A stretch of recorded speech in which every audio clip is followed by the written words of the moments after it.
નમસ્કાર દર્શક મિત્રો, આપ નિહાળી રહ્યા છો N24 ગુજરાતી। તો નજર કરીશું આજના મહત્વના સમાચાર પર।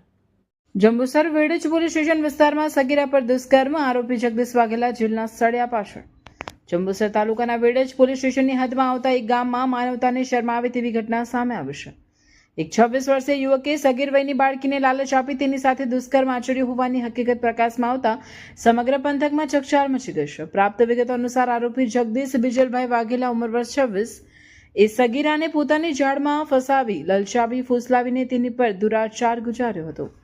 આ ગંભીર બાબતની જાણ સગીરાના પરિવારજનોને થતા તેઓ સ્તબ્ધ થઈ ગયા હતા અને તુરંત કાયદેસરની કાર્યવાહી માટે વેડજ પોલીસ મથકનો સંપર્ક કર્યો હતો। પરિવારની ફરિયાદના આધારે પોલીસે સગીરા પર થયેલા અત્યાચાર મામલે ગુનો દાખલ કર્યો છે। વેડજ પોલીસે ઘટનાની ગંભીરતા સમજી તાત્કાલિક ચક્રો ગતિમાન કર્યા હતા અને ગણતરીના કલાકોમાં આરોપી જગદીશ વાઘેલાને દબોચી લીધો હતો। હાલ પોલીસ દ્વારા સગીરાનું મેડિકલ પરીક્ષણ અને નિવેદન લેવાની પ્રક્રિયા હાથ ધરવામાં આવી છે। આરોપી વિરુદ્ધ સખત કાયદાકીય કલમો હેઠળ પુરાવા એકત્રિત કરી આગળની તપાસ ચલાવવામાં આવી રહી છે। સમાજમાં સગીરાએ સાથે બનતી આવી ઘટનાઓ અત્યંત નિંદનીય છે। પોલીસે ત્વરિત કાર્યવાહી કરીને આરોપીની ધરપકડ કરી કાયદાનું ભાન કરાવ્યું છે।